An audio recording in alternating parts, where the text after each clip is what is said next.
2013-880, Council Members Langster and Davis, appropriates up to $6,996,776.50 in Community Development Block Grant Funds for implementation of the 2013 Annual Action Plan. Moved and seconded. Is there discussion? Seeing none, those in favor say aye. Opposed, no. 880 is recommended. 2013-881, Councilmember Stein, Harrison, and others appropriates $25,000 from the reserve for Community Garden Grant Program account to 10 different schools and nonprofits for the purpose of funding community gardens. And seconded. Councilman Tigert, I would hope you'd want to speak on this one. Well, I do, and I think the council understands that this was money appropriated in the budget to benefit school and community gardens. I just, as a board member of one of the gardens receiving money, I need to be recorded as abstaining on this. Any other discussion on 881? You may want to change my vote. Which one are you? Which are you voting?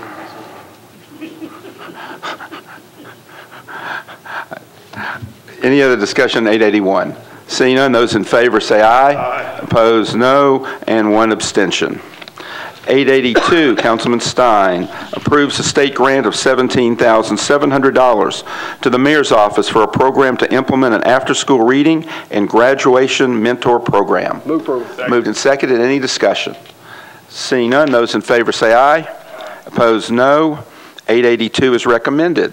883, Council Members Dowell, Stein, and others, authorizes the acquisition of a 12-acre parcel of property located at 5748 Pettis Road at a cost of $98,400 to be used as part of the Mill Creek Greenway system. Moved and seconded. Any discussion? Seeing none, those in favor say aye. Opposed, no. 883 is recommended. 884, Councilmember Stein, Tigert, and others, authorizes the acquisition of 6 parcels of property on West Hamilton Road along Whites Creek, totaling 72.14 acres at a cost of $919,000 to be used in the park system. Moved and seconded. There's also an amendment. Councilman Tigert, are you on the amendment? I'm going to move the amendment. Okay, well, you're recognized to do that. And Mr. Cooper, the amendment does. The amendment. You're not on. There you go. The amendment removes the language in the option contract that conditions the purchase upon the Parks Board naming the property Garrett Park. The Parks Board, I believe, did not acquiesce to that, and that is not a part of the option contract under the amended version. Councilman Claiborne. Since these are properties that are primarily in the floodplain, are there any federal dollars that are part of this this purchase price? I believe these are all local open space funds, the open space acquisition funds. Are they eligible for flood buyout property money? Do we have anyone from Parks here? Or water? Or water? Mr. Riebling, you have a... I may be out of school, but my understanding is that we've exhausted all the money we have available through feds to buy residential properties. We're going to try to get some more in the future, but so right now we're having to use local funds, but hopefully we're going to be able to reapply and get some additional funds down the road. Is he correct? Yes. Yes, he got a thumbs up from back there. We're back on the amendment first. Any other discussion on the amendment? Those in favor of the amendment say aye. Aye. Opposed, no. Back on the bill as amended. Is there further discussion? Seeing none, those in favor of 884 as amended say aye. Aye. Opposed, no. 884 is recommended as amended. 885, Councilmember Stein, Tigert, and others, authorizes the acquisition of 3 flood-impacted properties located on Antioch Pike and Beach Bend Drive at a cost of $386,000 to be used for parkland. Moved and seconded. Is there discussion? Seeing none, those in favor say aye. Opposed, no. 885 is recommended. 886, Councilmember Stein, Pardue, and Lancaster approves an application for a state grant of $211,357 to Metro government for Homeland Security preparedness activities. Moved and seconded. Any discussion? Seeing none, those in favor say aye. Opposed, no. 886 is recommended. 887, Councilmember Stein and Pardue approves a federal grant of $325,000 to the Metro Police Department for the Gang Resistance Education and Training Program. Moved and seconded. Any other discussion? Seeing none, those in favor say aye. Opposed, no. 887 is recommended. 890, Councilmember Stein, Maynard, and Lancaster approves 2 amendments to a federal grant to the Metro Board of Health for the Healthy Start Home Visiting Program by increasing the amount of the grant for a total grant award of $16,413. Excuse me. Moved and seconded. Any discussion? Seeing none, those in favor say aye. Opposed, no. 890 is recommended. 891, Councilmember Stein, Maynard, and Lancaster approves a state grant of $1,194,700 to the Metro Board of Health for sexually transmitted disease services and HIV/AIDS prevention and surveillance. Moved and seconded. Any discussion? Seeing none, those in favor say aye. Opposed, no. 891 is recommended. 895, Councilman Stein authorizes the Department of Law to settle the personal injury claim of Edward Swafford against Metro for the amount of $17,844.64. It's moved and seconded. Councilman Tigert. Thank you, Mr. Chair. Since this accident was caused by turning away from the steering wheel to use a dispatch radio, I'm just wondering if Metro is using the most current technology. We hear all about no texting and don't use your phone when driving and all this. Is there someone can answer that question? The fire department. If you would come to the back podium, please. And yes, sir. We've changed a lot of that since that time. We're going to basically most of our equipment, you know, instead of having it handheld, a lot of it now is just you hit the button and you talk to it. We're switching a lot of that out. Also, that type of accident, we've changed our policy on what happens afterwards. We do a lot of retraining now, something we didn't do back in 2012. So you said you were in the process of yes. swapping out. Do we have a timeline? Is this to me, this is something that should be a huge priority to free up these drivers from that distraction. Well, hopefully done this year. Thank you. further discussion on 895? Seeing none, those in favor say aye. Opposed, no. 895 is recommended. 896, Councilman Stein authorizes the Department of Law to settle the personal injury claims of Jacqueline and Marvin Winnett against Metro for the amount of $51,225. May I have a motion? Moved and seconded. Councilman Tigert. All right, I just have a question for whoever. The last settlement, the driver of the ambulance received disciplinary action consisting of an oral reprimand, and the employee involved in this one, no disciplinary action. What determines when and if disciplinary action is taken, and why the difference in these two cases? John Kennedy, Metro Water Services. If this accident occurred today, the employee in all likelihood would have been disciplined. This accident happened during a time when we were transitioning from one safety coordinator to another safety coordinator, and so it was bad timing. The employee was counseled, verbal reprimand, but no formal disciplinary action was taken. So, John, let me make sure. The policy of disciplinary action, was that at the discretion of a previous safety coordinator, or is there not a policy for the department that no matter who would be in that position, it should be equal? Under our new safety coordinator, we've standardized across the department what actions get taken under what circumstances, and all the accidents are reviewed, and factors like previous accidents, conditions,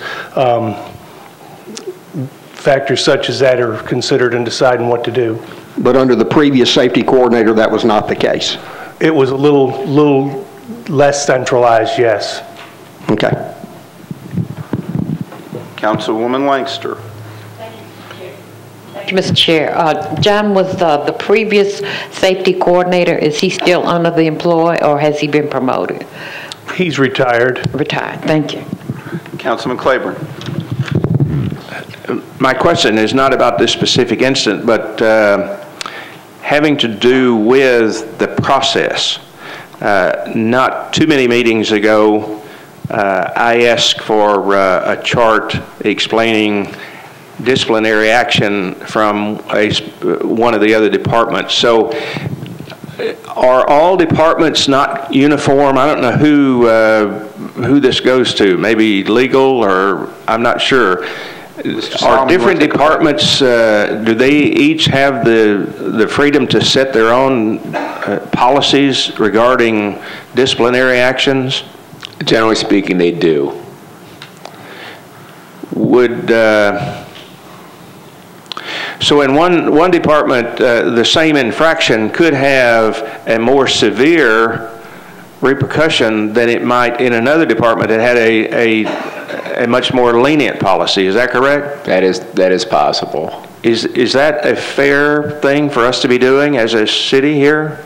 I think each department needs to assess what its needs are and what its requirements are, and need to balance the need for discipline with, you know, with the welfare of the employee, with the welfare of Metro. So, you know, it's hard to do one general rule for all departments, I think, because they do such different work and have such different standards. And so I think the best thing to do is to my opinion, but you might have a different opinion, and certainly we could look at this issue. But to me, the department head is the best person to set the discipline, and you hope they're being reasonable.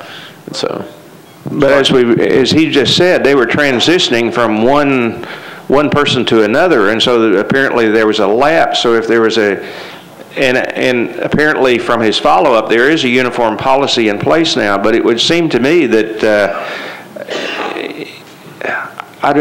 it's just hard for me to understand how, as a government here, we have people that are doing similar kinds of things. I mean, if you're driving, you're driving. It doesn't make any difference whether you're driving a water system truck or a public works truck or a general service truck or whatever.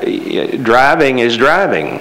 Yeah. So some departments have somewhat similar, perhaps, needs when it comes to driving. Some departments, for example, fire, police, it might be a little bit different.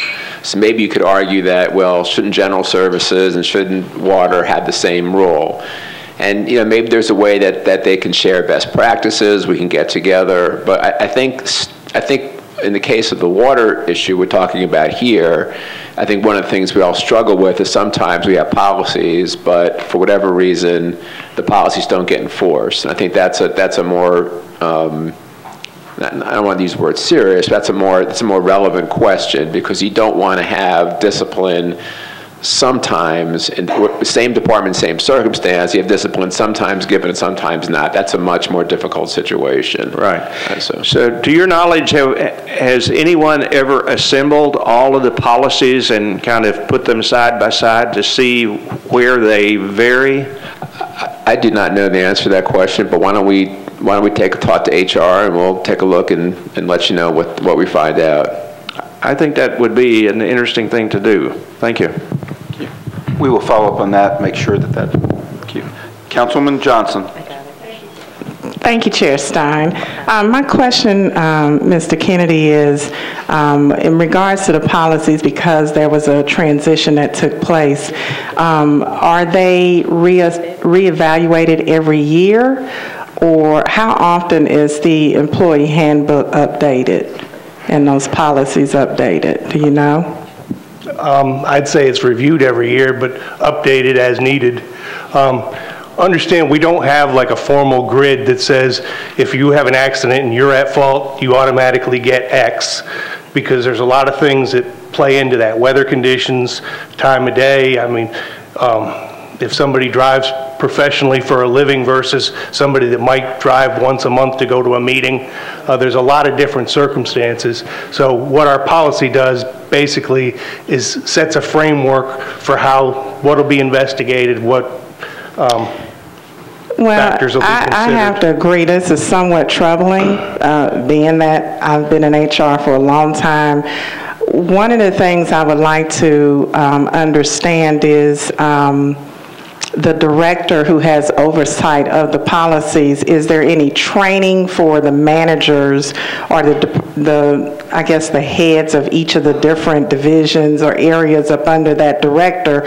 Do they go through an annual or some type of training maybe once or twice a year where they discuss and review policies, procedures, discipline? How do you document? Because that could cost the city money. If people aren't applying disciplinary procedures consistently throughout that department, it could cost Metro, because it could take us into court with different scenarios within just that one department. So is there training that's provided so that there's some consistency there? Yes, Metro's HR department has training that's periodic and regular and uniform across all departments for management and supervisors that address disciplinary issues, other things of that nature. So that is a little bit more standardized Metro-wide. Okay, so when that transition took place, could not the director then take the place of that safety coordinator in terms of continuing what had started for that disciplinary action for that employee? I'm not sure that the auto accidents is covered in that program. Okay, well, Attorney Saul, maybe I'm looking at this differently or wrong. I don't know all of the particulars on it. But what I'm hearing here just from the discussion here is there may be some inconsistencies in how different supervisors apply the disciplinary policy, and that is a concern. And so I echo Councilman Claiborne and Councilman Tygert's concerns and feel like we really do need to look at that and see how that's assessed. Thank you.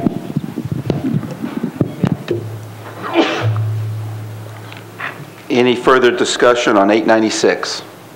Seeing none, those in favor say aye. Opposed, no. 896 is recommended. This moves us to bills on second reading. 2013-570, Council Members Mitchell, Banks, and others, amends the Metro Code pertaining to the licensing of electricians. May I have a motion and a second? There is I'll get to you as the sponsor in just a second. There is also a proposed amendment. If someone in the committee would go ahead and move the amendment and second, and Councilman Mitchell, you're recognized as sponsor. All right, yeah, I'd like to just, first and foremost, what this does is currently in Nashville, Tennessee, we license plumbers. So if you have a stopped up toilet at your house and you call someone to your house to fix that situation, they got to have a license.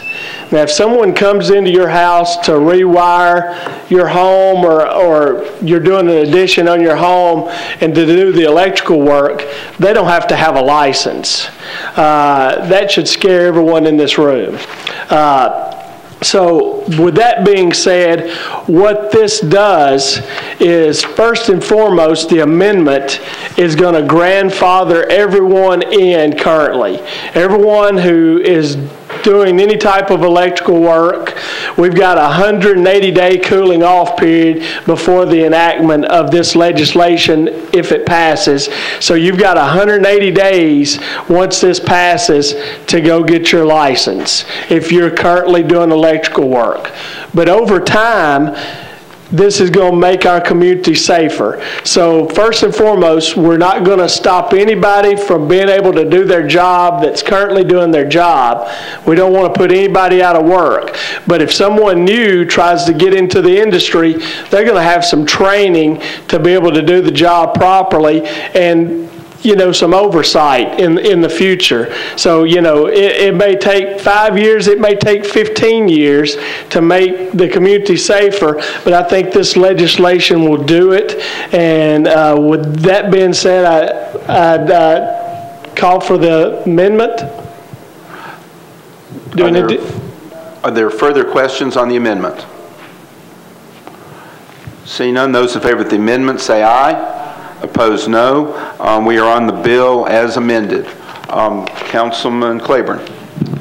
A point of just clarification, I guess, maybe to codes. If somebody's doing an addition or adding onto their house or to a building or whatever, and they go and pull a permit for that, and it involves electricity, I was under the impression that that work had to be done by a licensed individual. Could Mr. Cobb, do you want to?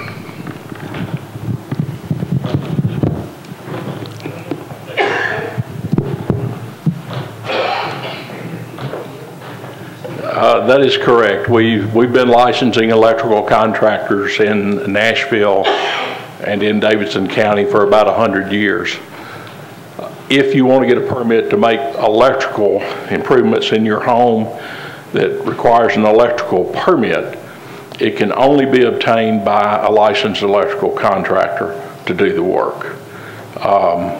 This particular bill does two things. One is, as I said, if you're doing electrical work that requires an electrical permit, it can only be done by an electrical contractor.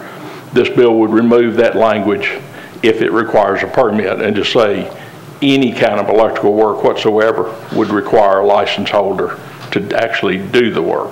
The second thing is we license master electrical contractors who then register with companies to obtain the permits. This bill would also require every individual that does any kind of electrical work to also be licensed throughout the company. And finally, the only other exception to the person doing work in your home is that the homeowner himself, there's a process where he could obtain his own permit as a homeowner. Councilman Claiborne, you still have the floor if you have a follow-up. Right. Why don't you stay up, if you will. So say if I want to change out the ceiling fan in one of my rooms, and I'm afraid to get up there and mess with the wiring. If this passes, am I going to have to hire an a person who is licensed to do that work for me?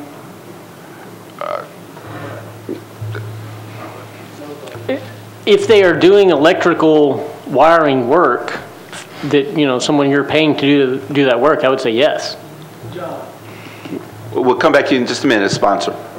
Okay, I'm just trying to understand here if we're about to do something that's going to have a tremendous negative impact on a lot of homeowners across the county who have small jobs done sometime by friends who do electrical kinds of things. They're comfortable with doing that, and the homeowner is not. And they're not jobs that elevate to the level of having to have a permit to do the work, but they're small jobs, but nevertheless they're electrical jobs. And so I'm just trying to figure if we move ahead with this as it's stated, that we're going to start requiring all homeowners to hire licensed electricians to do any kind of work for them. Terry may be better able to address that. Well, I'm going to come back to you as a sponsor in a second. Mr. Cobb, do you have a response to that initially? I agree with Mr. Cooper. Okay. Councilman Mitchell, you're recognized as sponsor. Do you have a response? We specifically, John, in the bill had the voltage requirement. So for this specific incident where someone installing a garage door or a ceiling fan, that the voltage had to be higher than those situations to require the license, because we don't want that situation. We don't want the guy coming out to Sears, coming out to install the garage door. This isn't going to pertain to them.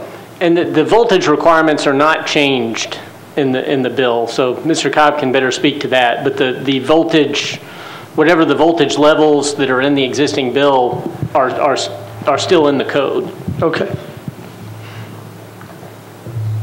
That's correct, Mr. Cobb? I agree with Mr. Cooper. Okay. You'll let us know if you disagree with him. Okay. We'll take silence as consent then.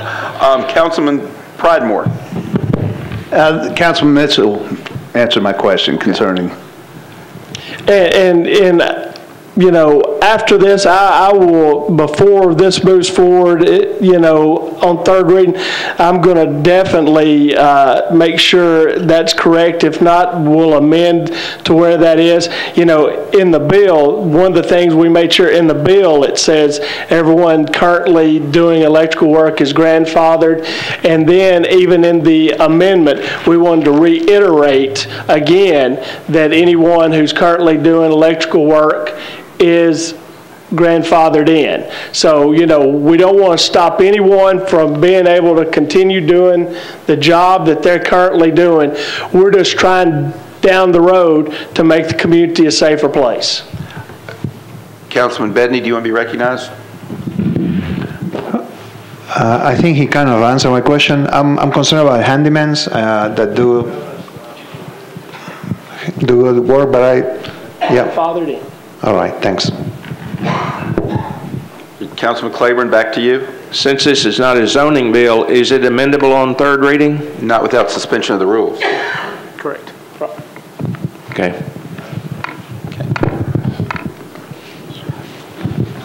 Further discussion on 570 as amended. Seeing none, those in favor signify by saying aye. Opposed, no.